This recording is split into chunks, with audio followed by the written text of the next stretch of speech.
तो इन्हीं के ध्रुव के वंश में एक राजा हुए जिनका नाम था प्राचीन बरही। तो यज्ञ बड़े बड़े करते थे, कर्मकांडी राजा थे, लेकिन यज्ञ में पशु बलि देते थे।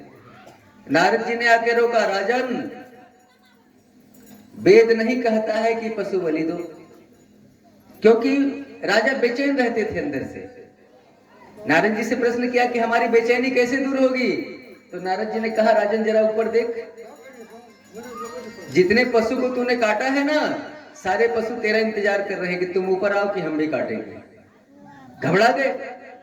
तो पुरंजन अभिज्ञात का एक सुंदर दृष्टांत दिया और प्राचीन बरही को समझाया और फिर प्राचीन बरही की मुक्ति हो गई। अब चलते हैं छोटे बेटा प्रियव्रत के पास, सबसे छोटा, थोड़ा उनके बारे में भी जान लीजिए। प्रियव्रत के वंश में नाभि हुए, नाभि भी बड़े प्रतापी राजा हुए और नाभि के ऋषभ देव हुए।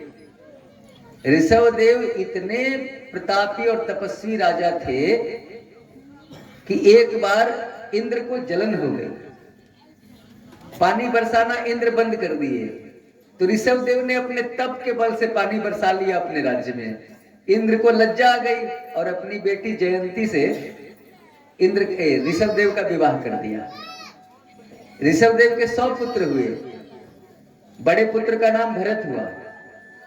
हमारे देश में जम्बूद्वीप, आपका नेपाल भी पहले जम्बूद्वीप में था, तो जम्बूद्वीप में 3 भरत हुए हैं, 3 भरत। कौन कौन 3 भरत? तो एक भरत हुए हैं शकुंतला और दुष्यंत के पुत्र, कर्मयोगी, जो शेरों से खेला करते थे। एक भरत शकुंतला और दुष्यंत से हुए जो शेरों से खेला करते थे, कर्मयोग। दूसरे भरत हुए ऋषभ देव के पुत्र भरत।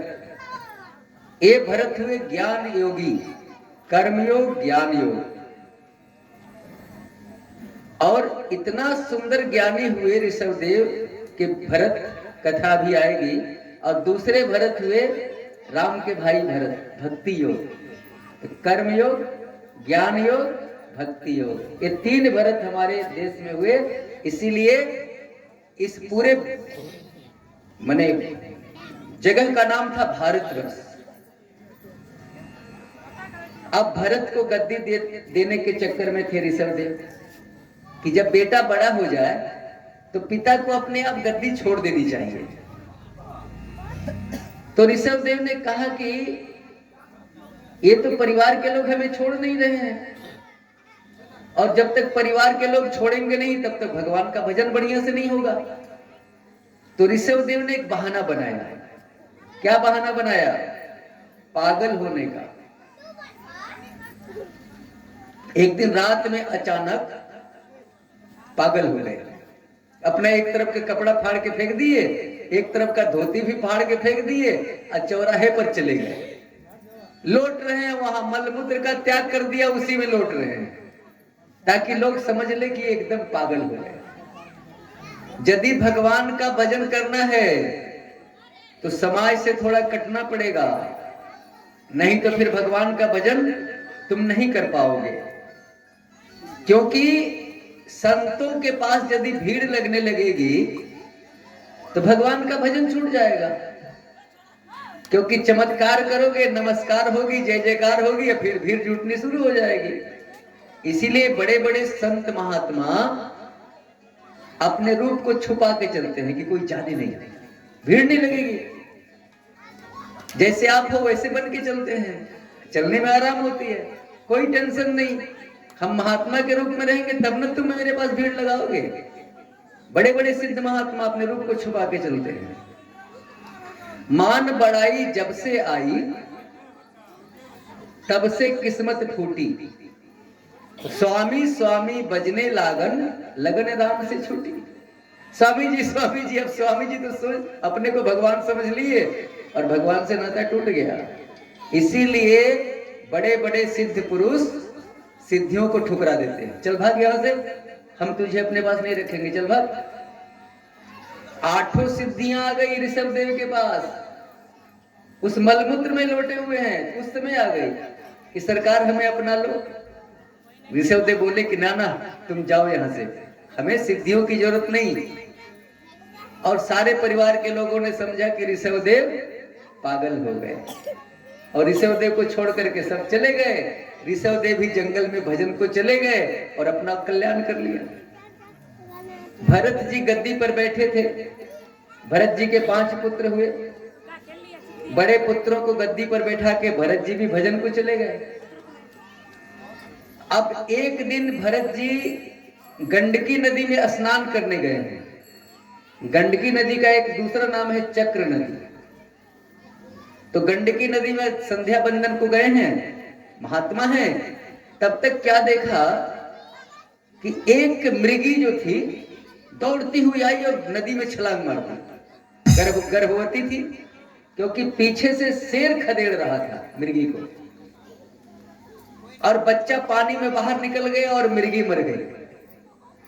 गर्भवती थी। अब भरत जी ने क्या किया कि दौड़ करके उस बच्चे को पकड़ करके बाहर लेके आ गए, स्नान किया और बच्चे को अपने आश्रम में लेके चले गए। उस मृगा को, हिरनी के बच्चे को। देखो, भरत जी से यहां पर भूल हो गई। क्या भूल हो गई कि आपने उस बच्चे को बचाया तो था, लेकिन उसे हिरण के झुंड में डाल देते, क्योंकि प्राण रक्षा करना बहुत बड़ा धर्म है, लेकिन उससे मोह करने पर नरक में जाओगे। मोह और प्रेम दोनों अलग अलग चीज है। मोह से मनुष्य गलत का समर्थन करता है, और यदि तुम प्रेम करोगे हमसे तो कभी गलत का समर्थन नहीं करोगे, हर समय सही का समर्थन करोगे। कोई चाहेगा कि हमारा प्रेमी गड्ढे में गिर जाए? कोई नहीं चाहेगा। लेकिन जहां मोह हो जाए, ये तो बड़े बड़े नेता लोग बेटा को भी प्रधानमंत्री बनाने के चक्कर में पुत्र मोह, कि हम एमपी हैं तो हमारा बेटा भी एमपी बने, हम मुखिया हैं तो हमारा बेटा भी मुखिया बने, इसी में तो हमारा देश बर्बाद हो रहा है। ये क्या है? पुत्र मोह है। अब बेटा को बाहर नहीं भेजेंगे पढ़ने के लिए, नहीं तो मेरे साथ कौन रहेगा? लो, बेटा को मूर्ख बनाओ। यदि बेटा से सचमुच प्रेम होता तो तुम बढ़िया मास्टर के पास पढ़ने के लिए भेजता, साधु महात्मा बनाता। ये पुत्र मोह ही देश को खा गया, पुत्र मोह ही राष्ट्र को खा गया, पुत्र मोह ही परिवार को खा गया। ये क्या था? महाभारत की कथा आप लोग सुने हो। धृतराष्ट्र को पुत्र मोह ही तो हो गया था कि महाभारत हो गया। अरे 5 गांव पांडव को दे दिया होता तो लड़ाई तो वहीं खत्म हो जाती। मोह बहुत खराब चीज है, प्रेम बहुत अच्छा चीज है। तो आजकल लोग कुत्ता से भी प्रेम करते हैं। कुत्ता करते हैं ना, बहुत लोग कुत्ता को अपने साथ सुला रहे हैं, भोजन करा रहे हैं। विचार करो, हमारी मति मारी चली गई। इसी का नाम है उपासना। जैसी संगत वैसी रंगत। कुत्ता के साथ रहोगे तो झांव झांव करोगे, लड़ाई झगड़ा करोगे, तेरी मति भिन्न भिन्न हो जाएगी। गाय को हम लोगों ने दरवाजे से हटा दिया, देसी गाय।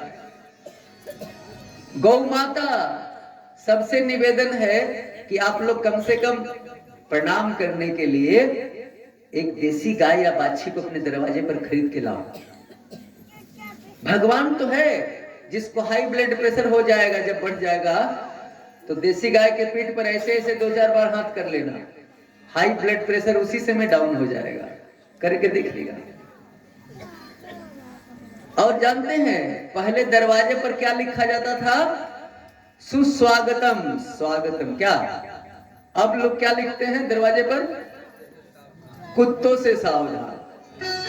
ऊपर लिखा हुआ होता है ना, कुत्तों से सावधान, और नीचे मकान का मालिक खड़ा होता है। ऊपर लिखा हुआ है कुत्तों से सावधान, तो मकान मालिक ही तो कुत्ता हुआ। केवाड़ी खोलने तो वही आया है, और ऊपर बोर्ड लगा हुआ है कुत्तों से सावधान। हमारी मति मारी चली गई। मैं नहीं कहता कि कुत्तों को भोजन मत दो, भर पेट भोजन दो, 10-20-50 हजार रुपया कुत्तों पर खर्चा करो, लेकिन चौराहे पर ले जाके दे दो। उसको घर के अंदर मतलब, जिसके घर के अंदर कुत्ते रहते हैं उसके देवता कभी पूजा स्वीकार नहीं करते, उसके पितर कभी उसे आशीर्वाद नहीं देते। थोड़ा सा उल्टा पुल्टा हम लोगों का दिमाग हो गया। जिस चीज को नहीं रखना चाहिए उसको रखते हैं, और जिसको रखना चाहिए उसको भगाते हैं हम लोग। हमारी मति मारी गई। तो भरत जी ने ही पर गड़बड़ी की, उस बच्चे को अपने आश्रम में लेके आ गए। हिरण के बच्चे को जब ध्यान लगाते तो हिरण का बच्चा गोद में जाके बैठ करके उनका दाढ़ी हिलाने लगता भरत जी का। अब भरत जी का ध्यान टूट जाता, भजन तो बंद होने लगा, तपस्या बीच में टूटने लगी। एक दिन हिरण का बच्चा बड़ा हुआ, हिरनी का झुंड देखा और भरत जी को छोड़ के भाग गया। करो मोह। और भरत जी उस बच्चे से इतना मोह करते थे, हिरनी के बच्चे से, कि जंगल में पूछने लगे कि अरे पहाड़ तुम बताओ वो हिरण कहाँ गया, अरे सूरज भगवान तुम बताओ वो हिरण कहाँ गया। और हिरण हिरण करते करते अंत में प्राण का त्याग कर दिया। अंते जामति तागति, दूसरा जन्म उस तपस्वी का हिरण के यहाँ हो गया, हिरण का बच्चा बने दूसरे जन्म में। मरते समय तुम्हारे दिमाग में जो रहेगा तुम्हारा जन्म वैसा ही होगा अगले जन्म में, याद रखना। हिरण बने, याद था कि हमारा अगला जन्म बढ़िया था। हिरण का शरीर धीरे धीरे त्याग कर दिया और दूसरे जन्म में एक ब्राह्मण घर में जन्म लिए। और इस बार भरत जी बहुत सावधान थे कि आप इस बार चूके तो चूके।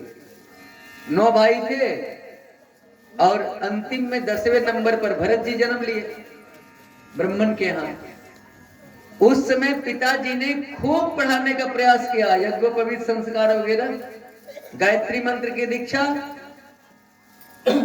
लेकिन भरत जी इतना जड़ का रोल किए कि पिताजी पढ़ा के थक गए और कुछ पढ़े ही नहीं। बोले कि इस बार यदि चुक गए तो फिर जिंदगी बिगड़ जाएगी। लोगों ने उनका नाम रख दिया जड़ भरत। थोड़ा से जल्दी जल्दी माता जी लोग आप लोग हटिए, भजन के टाइम में यहाँ आके पूजा कर लेना, अभी जाके चुपचाप बैठ जाओ। कथा में बाधा डालना पाप लगता है। कुछ भी चढ़ाना हो भजन के टाइम में आप लोग चढ़ाइएगा, हाँ तब तक अपने पास रखिए, भजन जब शुरू होगा तो आके चढ़ा दीजिएगा फट से। बैठिए बैठिए।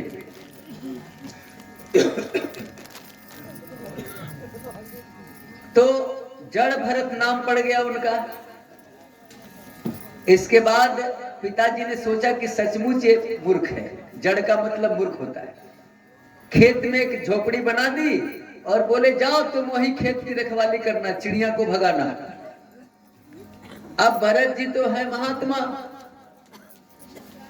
भरत जी ने क्या किया, जो चिड़िया आती खाना खेत में फसल खाने के लिए, कहते खूब खा लो, भर पेट खा लो, इसके बाद चले जाना। ये रखवाली कर रहे हैं। मजदूर आते फसल काटने, तो मजदूर से भरत जी क्या कहते, पहले जितना ले जाना हो अपने घर ले जाओ, जो बचेगा वो मेरे घर पहुंचा देना। संत है, महात्मा है। इसके बाद एक उसी जंगल में, उनके गांव के बगल में एक जंगल था, जंगल में एक डकैत रहता था। डकैत ने मन्नत मांगी थी कि यदि हमें बेटा हो जाएगा काली मां तो हम तुझे नरबली चढ़ाएंगे। बेटा हो गया संजोग से, और अपने डाकुओं से बोला कि जा जाओ एक आदमी को पकड़ के लाओ, हमें बलि देनी है। जड़ भरत मिल गए खेत में, जड़ भरत को पकड़ के ले गए, काली मां के सामने काटने लगे। काली मां प्रकट हो गई और सारे डकैतों को काट करके जड़ भरत को बचा लिया। एक बार बोलिए काली मैया की। काली मैया बोली करे बेटा अपने प्राण की रक्षा क्यों नहीं करता। तो जड़ भरत बोले कि जिसकी रक्षा मां कर रही है वो अपना ख्याल अपना बेटा क्या रखेगा? जब तुम ही रख रही हो तो हम अपना ख्याल क्या रखेंगे? और वहां से जड़ भरत गए, आगे बढ़े तो एक राजा था, उसका नाम था रहुगन। कपिला सिंधु सौवीर देश का राजा था रहुगन। कपिला आश्रम जा रहा था सत्संग के लिए, पालकी पर बैठ के, तो एक कहार की तबीयत खराब हो गई। कहारों ने कहा सरकार, एक भार वाहक की तबीयत खराब हो गई, पालकी कैसे चलेगी? तो राजा रहुगन ने कहा ऐसा करो, कोई आदमी मिल जाता है तो पालकी में जोड़ लो। वही जड़ भरत मिल गए और जड़ भरत को ला करके पालकी में जोड़ दिया। लेकिन साधु महात्मा जो होते हैं वो जमीन देख के चलते हैं। एक दो चूटा दिखाई पड़ा, जड़ भरत पैर आगे बढ़ा करके चले, पालकी उछल गई, राजा के माथे पर चटाक, 2-3 बार चटाक चटाक चोट लग गई। रहुगन को गुस्सा आ गई। रहुगन से बाकी कहारों ने कहा सरकार, यही है जो उछल के चल रहा है। राजा ने जड़ भरत को 2-4 बातें उल्टी सीधी सुना दी। और तब तक रहुगन को जड़ भरत के गले में जनेऊ दिखाई पड़ गया। रहुगन घबरा गए, करीस ये तो महात्मा है, इसके गले में जनेऊ है। दौड़ करके पालकी से उतर गया और उतर करके जड़ भरत से माफी मांगने लगा।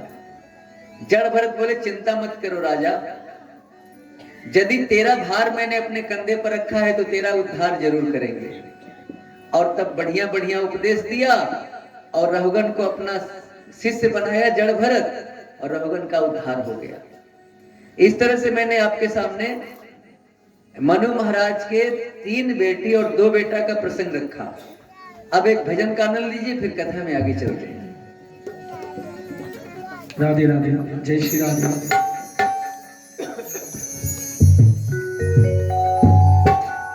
आइए मां का भजन हो जाएगा।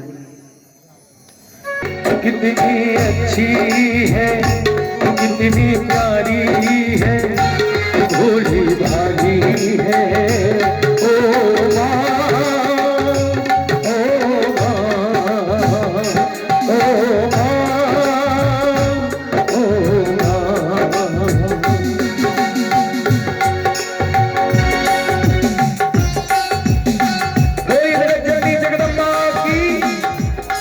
अपने अपनी माँ से प्यार करने पर दोनों हाथ पर उठाइए।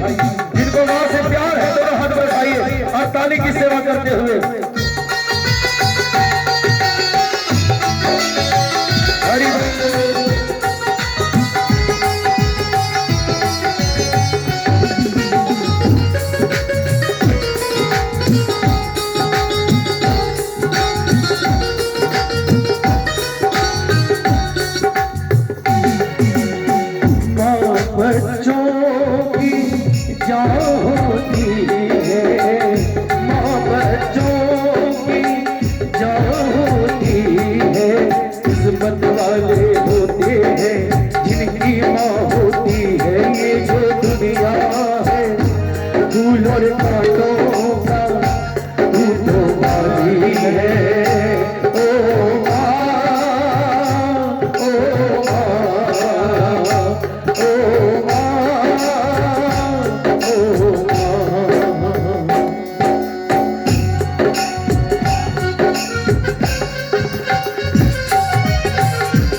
मंदिर की है तू सबसे प्यारी मूरत।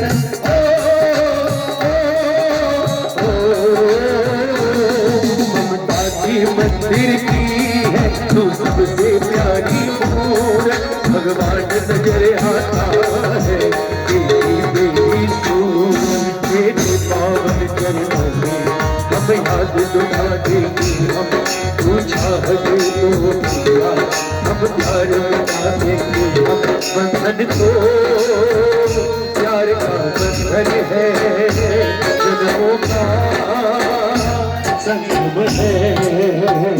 ये बंधन तो प्यार का बंधन है, जन्मों का। मेरे सामने नहीं बांधना है, मेरे सामने नहीं बांधना है। और आगे आगे ज्यादा से बात, आगे आगे आगे से पास आगे आगे बाहर बाहर जो कुत्ता है उसे बांधो। ताली बजाइए आप लोग। आज कृष्ण जन्मोत्सव मनाया जाएगा, लेकिन माँ के भजन में भी झूम लीजिए आप लोग। क्या बात है। और माँ बच्चों की क्या होती है, माँ बच्चों की क्या होती है। किस्मत वाले होते हैं, किस्मत वाले होते हैं, जिनकी माँ होती है। ये जो दुनिया है फूल और कांटा, ये जो दुनिया है वो फूल और कांटा, तू रखवाली है। और माँ से प्यार करते हो तो दोनों हाथ पर उठाओ। कहते हैं धरती पे जिसका अंत नहीं उसे ही माँ कहते हैं, और ऊपर जिसका अंत नहीं उसे आसमां कहते हैं। बोलिए अपने अपने माता पिता की, और ताली बजाते हुए ओ माँ, ओ माँ,